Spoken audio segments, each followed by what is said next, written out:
Hey, what's going on, guys? Welcome back. So today I wanted to quickly address the question regarding Surfshark in China and whether or not it actually works. Now, the first thing that you want to know before getting a VPN is figuring out which cell service to use, because China has three main cell providers, which are China Telecom, China Mobile, and China Unicorn. Now, these three cell providers have different server data, and while one may limit your VPN access, the other two may not. But the thing is, this is always changing as the firewall of China advances and it keeps receiving different kinds of updates. So there's really no set cell provider to use. For example, at the time of making this video, while testing not only Surfshark, but also ExpressVPN. So we're going to be talking about both of these as they're the best options from the testing that I've done. They're the best options for China, whether you're inside China or you're traveling to China. So at the time of making this video, again, while testing ExpressVPN from within mainland China, Express worked perfectly fine with both China Telecom and China Mobile, but not China Unicorn. And I was able to get easier access, in fact, to the ExpressVPN website with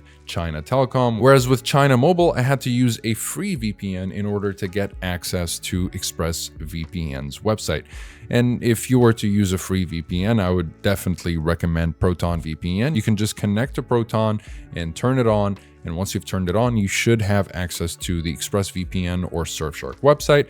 From there, you can click the links in the description down below, which will give you an extra discount to help you save a little bit more money. But more likely than not, the links below will work without using a VPN. And if they don't, feel free to let me know in the comments below. Now, with Surfshark, it worked perfectly fine with China Telecom, but not exactly with China Mobile, unfortunately. But again, this may or may not change as time goes on. It's really difficult to know for sure when it comes to the Great Firewall of China. It's also a good idea to consult with your VPN support or live chat and ask them which cell service is the best option before going forward.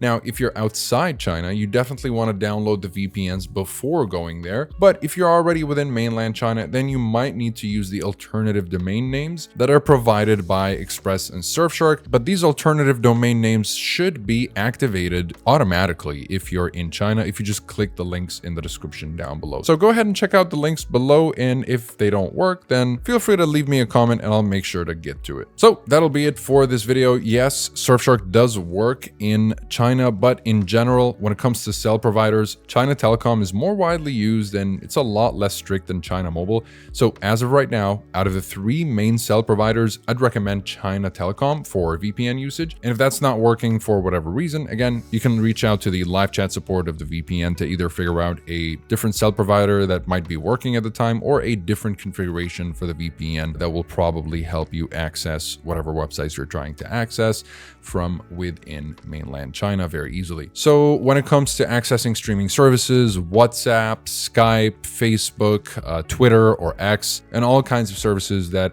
you're used to using outside of China, but you're not really able to access them in China, these VPNs will do great. And if you're interested in learning more about them, you'll find full reviews down below, as well as special discounts if you end up getting any of them, which should help you save a little bit more money. But for a quick recommendation, I would say go with ExpressVPN if you're looking for the best option, especially for China. It's the most reliable. It works with China Telecom and China Mobile. But again, I'd recommend going with China Telecom anyways, since it's a little bit more lenient on VPNs. And if you want a more budget-friendly option, you can go with Surfshark, as it also works with China Telecom, but not China Mobile. So better keep that in mind. And besides that, comment below if you have any other questions. I'll be happy to answer all of them. Like and subscribe if you'd like to support the channel and stay up to date with everything VPNs and cybersecurity. Thank you guys very much for watching, and I'll see you in the next one.